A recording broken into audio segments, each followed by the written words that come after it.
Hello, everybody. Thanks so much for being here. And I know being the last panel before lunch is always a little bit iffy.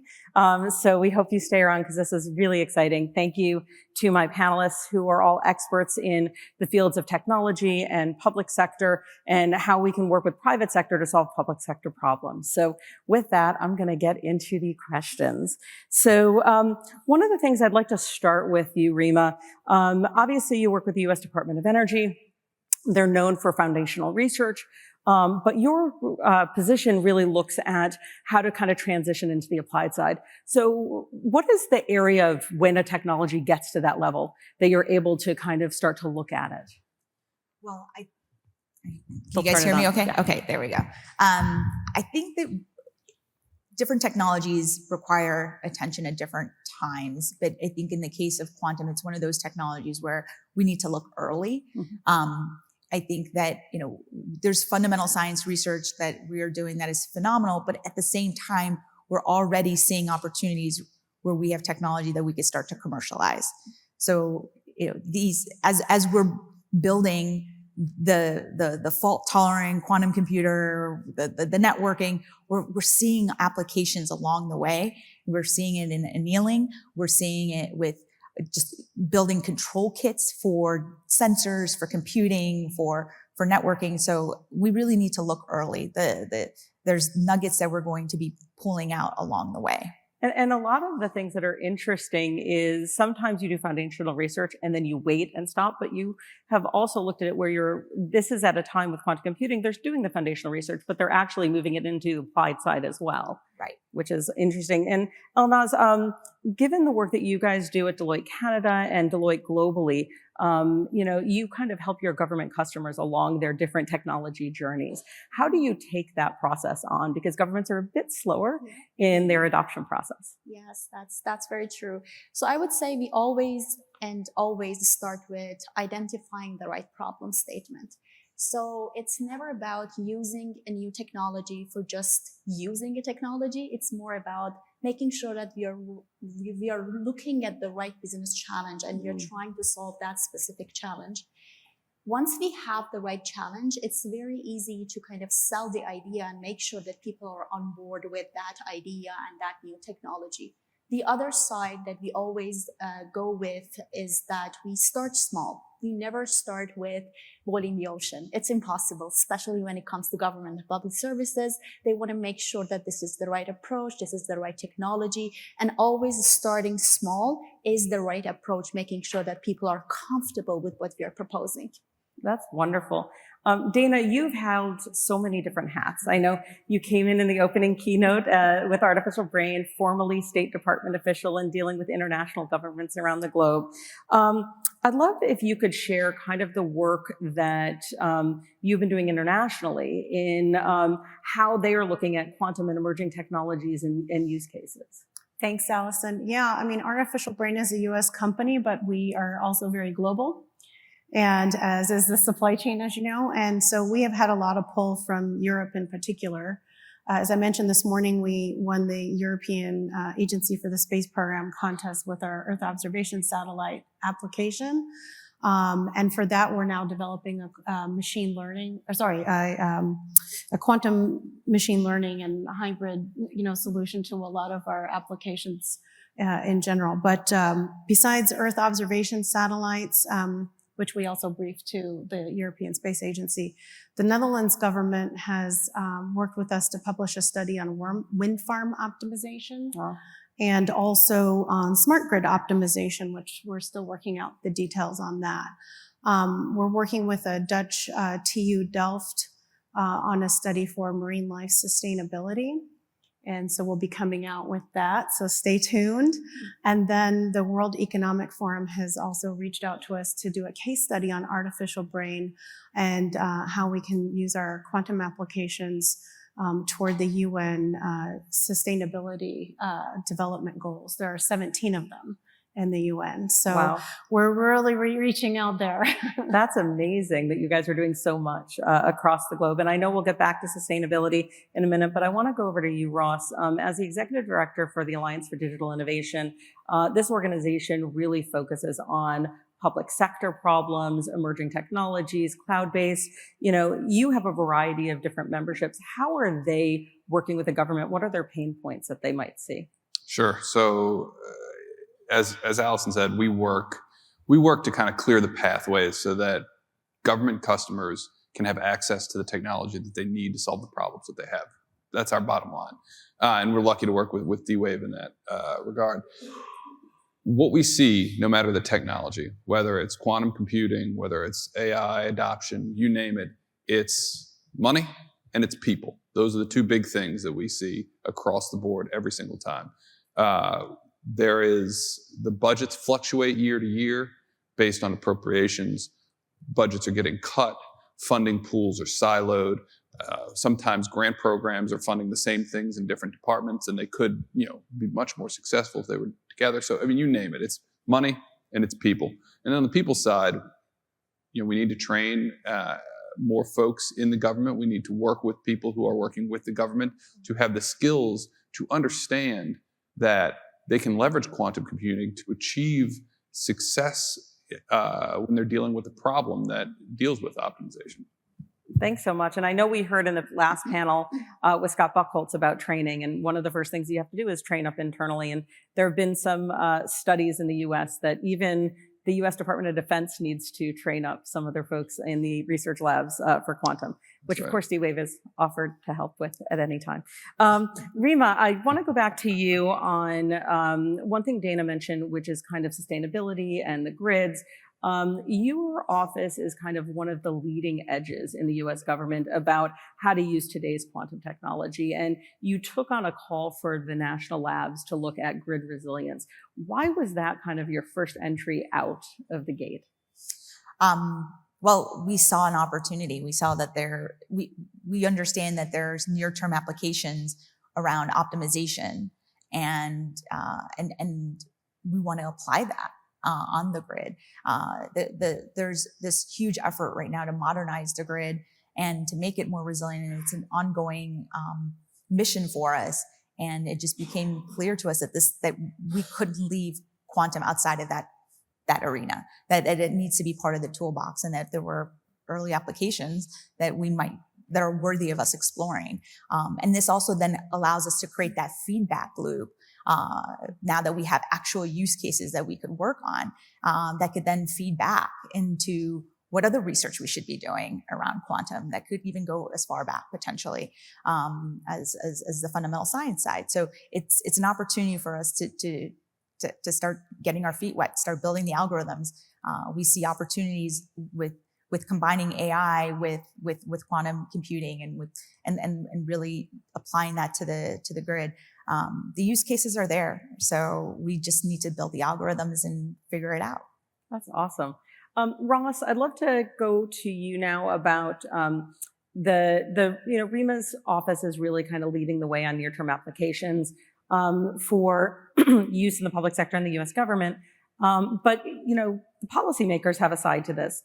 Can you talk a little bit about quantum policy that you see? What is Congress kind of doing to try and help shape the narrative of the U.S. government? So, we see administrations often try and push forward in different areas. This administration right now, with present company excluded, is not anywhere near as forward-leaning as we see Congress right now around quantum, which is an interesting dynamic. But I'll tell you, there's a number of efforts that we're tracking right now.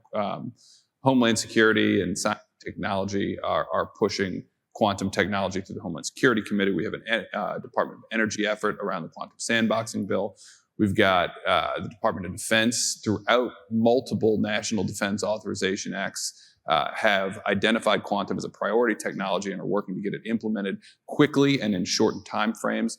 I'm forgetting the Commerce Committee has also requested pilots in shortened timelines. Now, Congress is putting this into law, into report language, into legislative language.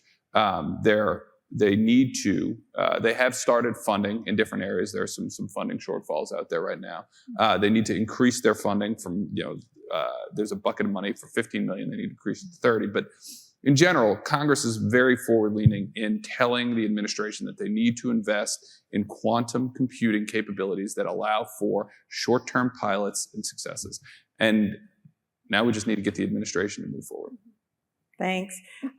Well, we have a global audience here, so I want to talk about it from the global side, not just the U.S. Dana, you mentioned a whole host of different applications, in Europe and around the globe. And I know that there's a variety of different industries out there. The Quantum Economic Development Consortium has written reports on transportation and logistics. How are you seeing the international governments opening up to quantum computing versus the U.S.? I think the international community is embracing this in a way that's very organized and very thoughtful and appears to be well funded.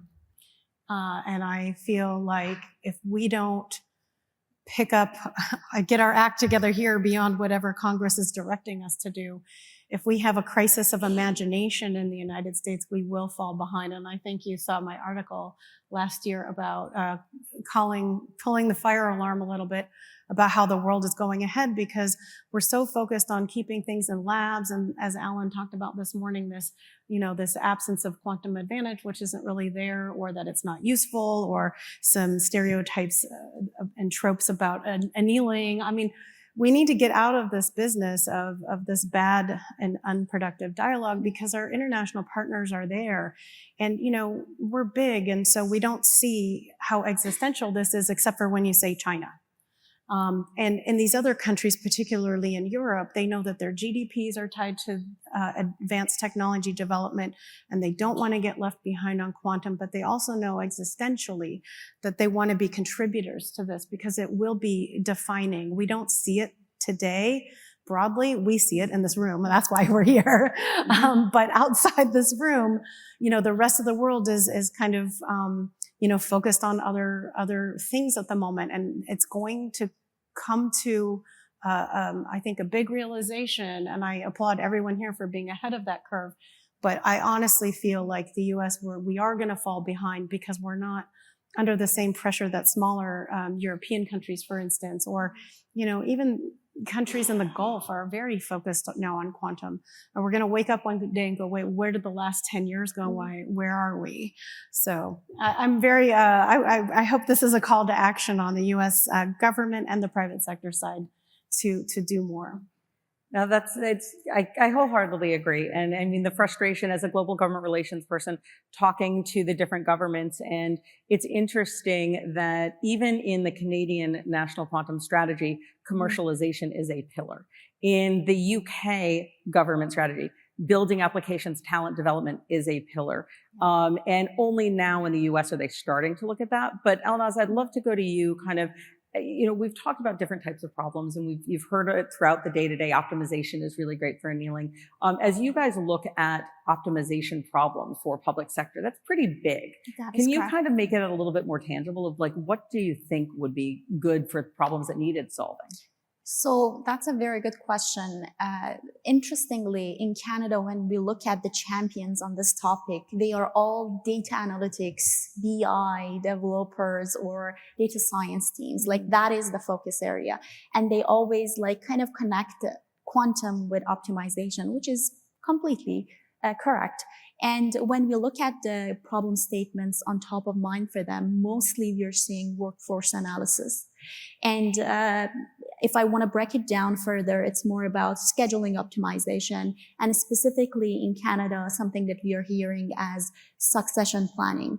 When someone is planning to leave the role, what is going to happen? How are we going to do the transition and all the actions around it? So that's one very big bucket of use cases that we are seeing as optimization. The second one, which is also on top of mind for many ministries and I would say parent ministries, is around optimization and logistic planning. And it's very obvious because compared to the US, we have a bit limited resources if you look at the stations and many of the coverage that we have across the country. So that's why it becomes very important how we kind of use what we have available to us as resources, as stations, as folks' capacity, and that's why it's on top of mind for the government of Canada. Can I just jump Absolutely. in really quickly? So Artificial Brain is a U.S. company, and we have had more engagements with Canada and the European Union and the EU countries by far. Like, there have been more competitions, more grants, more funding, more engagements. I mean, that should be a wake-up call. And I have to applaud the Canadians. I mean, while they have this structure, they are very thoughtful, and they are really going after this technology in a way that I think we should as well. Go ahead. A report I think you released recently showed the level of investment internationally, and the U.S. was down the list a little bit, right? I mean, China was at, I think, 15 billion, and then you drop off a little bit, but UK, Canada, they all invested with a commercialization pillar, which is, to your point, needs to be should be looked at in the U.S. With kind of a quizzical eyebrow, like, why are we not doing the same thing right now? So we're trying to catch up, right? We're doing what we can with what Congress has given us. Thanks, Congress. And so, we are working very closely with the Quantum Economic Development Consortium and making the case for why it is time for us to be looking at the applied activities and working with our applied offices. So it's not just my office. We're also working with the Office of Electricity, the Office of Cybersecurity, the Office of Fossil Energy and Carbon Management. We're finding use cases that make sense for these various applied offices. And the Loan Program Office recently did fund $1 billion to a company that provides, that is building quantum sensing for methane leak detection. Mm-hmm. So we have the basic fundamental science side that received the majority of the funding, $625 million from Congress to stand up these QIS centers. And then we've got the Loan Program Office that has provided some funding, right? It's pretty significant. It's a loan commitment for $1 billion for quantum sensing. But then we have all this other stuff that needs to happen in between, right? And this is where we're starting to fill in that gap and working with the Quantum Economic Development Consortium, laying out over 200 use cases for quantum computing alone. Just for quantum computing, we found over 200 use cases, working with industry, bringing in the electric sector and the utilities. But as you can imagine, the energy sector is huge. It's vast. It's not just electricity. It's pipelines. It's oil and gas exploration. It's also efficiency in manufacturing. So we are now looking into these things, but our resources are limited there. Well, on the resources is limited. Ross, quickly, what are some of the avenues in the U.S. government program officers to try and find funds? So there are a couple pathways, whether it's grant dollars or the Technology Modernization Fund is a good example. So there's a couple of ways that we have seen, whether it's agency-specific or government-wide access and use of innovative commercial technology. Technology Modernization Fund is one I'll talk about a little bit, and then I'll talk about some of the working capital funds. But the TMF, I think it's about 3 or 4 years old now. It had a big infusion of capital, over $1 billion during COVID. They have since invested in a number of areas, whether it's enterprise, cybersecurity, investments in mission-driven technology capabilities. But if you are at a federal department and agency, roughly $150 million is left in the organization. Now they're focused right now on investing, because that's been a big call to action from the president right now.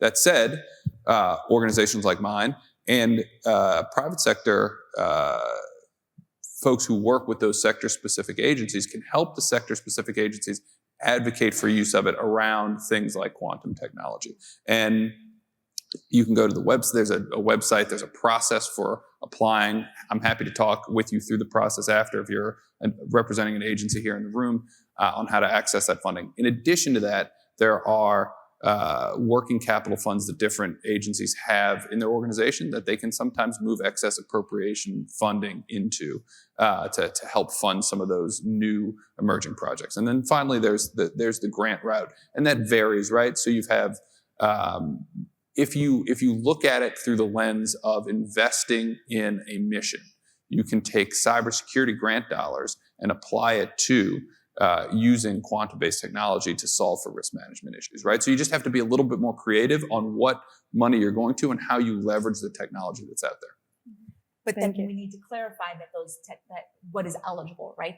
That quantum is not excluded, right? Correct. And that's the part that I know that for us, it was important to do a lab call specifically on quantum because we had to seed to industry and the labs that we are willing to accept quantum solutions to solve our current problems. And so, yes, there is an opportunity where you can apply to, like in the case of the loan program office, it wasn't clear that this company was a quantum company. Yeah. It was just a sensing company. That's how, and then later, I think people realized this is a quantum technology. But I think that's not to say that quantum should scare people away. And I think that's what we're working towards, is to make sure that if you off the cuff are identified as a quantum company, that you're not automatically bucketed into just basic science research. No, I appreciate that. I know we're running close on time, so I want to start with a lightning round question because I think it brings in a little bit of what was discussed here. So this has been fascinating. We've heard throughout the entire morning about quantum and AI and other things, but there's still this misconception about quantum. So what is your biggest misconception that you still hear about quantum computing? And Ross, I'll start with you. And that's exactly what I was going to say. Right now, the government, and I'm sure I'm preaching to the choir on this, but there are folks within the United States government who look at quantum annealing and quantum gate modeling as two completely separate things, and saying that annealing is not considered quantum, and therefore we are not going to invest any dollars in quantum technology right now because the technology is so far off in the distance, quote unquote. It is one of the most frustrating things to hear when we're out there. And that misconception is pervasive. And a lot of that has to do with the fact that the people who are in the organizations who are, whether it's in the White House all the way down to NIST or in the departments and agencies, are invested in that technology that hasn't quite gotten to that application level status yet. So with Congress pushing and with us continually advocating for it, that's a way, I think, for us to kind of break down that misconception. All right. Thanks. Elnaz, what's your biggest misconception you continually hear? I hear this quite often, and it always amazes me, which is quantum computers are the same as classical computers, but they're just faster. So essentially cooler classical computers. That's essentially what we are hearing quite often. And also I heard something interesting the other day when I was talking with one of my clients that, okay, at some point, these great computers are going to replace classical computers. I'm like, nah, I don't think that's going to happen. And I was trying to explain that essentially, this is fundamentally a different way of operation. It's not going to replace the classical computers. It's as we all know, it operates differently on qubits. They can be in the same state at the same time. That's why they're specifically designed and good for some problems, not everything. That's why we're like spending so much time trying to find the right business problem that we can address rather than just like picking anything, because it can be done. That's really not the way to do it. And classical computers are going to be around because they're better at typical daily tasks like web browsing and word processing. So that's something that is always kind of interesting to me. Wonderful. The folks who don't know about quantum should come to Qubits next year. Yes. Dana, totally. what about you? Yeah, it's sort of a hybrid with these guys, and I'll leave you with a funny anecdote. So I think people think that quantum is going to solve the same types of problems that AI is solving, but faster. Yeah. Like we hear that a lot. Quantum is going to solve different types of problems, as we mentioned in the demo and throughout today, like the super complex, super hard problems that, just are beyond the classical reach. And, we're seeing a lot of hybrid solutions. I think people are missing the opportunity that you can actually leverage quantum right here and right now. And that's another misconception, is like it's so far away because of these ridiculous, unscientific misnomers it perpetuates. But I'll leave you with a funny anecdote. We once were phoned up by an investor who had a portfolio, and in their portfolio was a company that had a ton of excess GPUs and CPUs, and like, maybe you can like run your stuff on that, and like you can help us with the excess problem, and we can all make money. We're like, you guys are not understanding. Like, we don't need a CPU and a GPU to do this. Like, that's not how the quantum hardware works. Yep. So, just even basic investors in deep tech are struggling to really understand what it is. I wish we could send them all to your training. All right, Rima, close it out. So one of the things that bothers me that as a misconception is that we can't do anything useful with a quantum computer until we have a fault-tolerant Right. gate-based quantum computer, and I think that's false. Part of why we did this lab call earlier this year or last year was because we see opportunities in the energy sector where we don't need precise answers. So we use heuristics. And so this is where these noisy intermediate scale quantum computers play a role. And in the grid, we need optimization. And that is specifically a sweet spot for quantum annealing. And we have to optimize all kinds of things, unit commitment, or where to place our assets. And it can also be applied in cybersecurity. So we see that there are use cases and we need to develop the algorithm. So we have the algorithm. We'll help you with all of that. well, then I came to the right conference. We'll give you a DOE plank. How's Thank that? you all for coming up today and sharing your thoughts. Thank you all for being here, because honestly, the investment that each of you have been making in your different fields with understanding quantum, building the workforce, identifying the problem solutions, whether it be in the national security side, grid, transportation, or anywhere around the globe. We appreciate you guys coming. And I will pause here because I know that we are in between folks and food, and I never like to be in that situation. So thank you all.